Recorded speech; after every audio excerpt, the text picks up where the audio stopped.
বন্ধুরা, কেমন আছেন? আশা করি সকলে অনেক অনেক ভালো আছেন। আজ আমি আপনাদের সাথে রয়েছি এমডি কাঞ্চন মিয়া। কাঞ্চন টেকনোলজি চ্যানেলের পক্ষ থেকে আপনাদের সকলকে জানাই সালাম ও অভিনন্দন। আসসালামু আলাইকুম। ধন্যবাদ সবাই।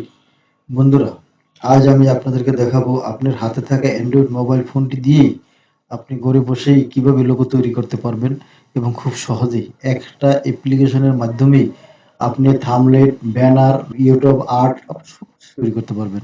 আপনি চলে যাবেন মোবাইলের প্লে স্টোরে গিয়ে লিখবেন পিক্সেল ল্যাব লিখে সার্চ দিলে পরে আপনি ওই অ্যাপসটা ইনস্টল করবেন। ইনস্টল করার পরে আপনি ওপেন করবেন। ওপেন করার পরে আপনার এরকম আসবে। এরকম একটা ইন্টারফেস আসার পরে আপনি ক্যান্সেল দেবেন। ক্যান্সেল দেওয়ার পরে আপনি ডিলিট আইকনে ক্লিক করবেন। ডিলিট আইকনে ক্লিক করার পরে ওকে দেবেন। ওকে দেওয়ার পরে যে পিক্সেলটা আছে এটা আপনার সঠিক মাপ না। সঠিক মাপটা নিতে হইলে আপনি এই থ্রি ডটে যাবেন। থ্রি ডটে যাওয়ার পরে আপনি এখানে অনেক অপশন আছে। আপনি যাবেন ইমেজ সাইজ। ইমেজ সাইজে যাওয়ার পরে আপনি এখানে যে মাপটা আছে এই মাপেও আপনার থাম্বনেল তৈরি হয়, কিন্তু আমি যেভাবে পেয়েছি ইউটিউব ভিডিওতে তাতে পেয়েছি এখানে আপনার এই যে ইউটিউব থাম্বনেল এখানে দিলে আসে 1280 বাই 720 720 এটা রেখে আমি ওকে দেবো। ওকে দেওয়ার পর আপনি এটা হলো থাম্বনেল সঠিক মাপ।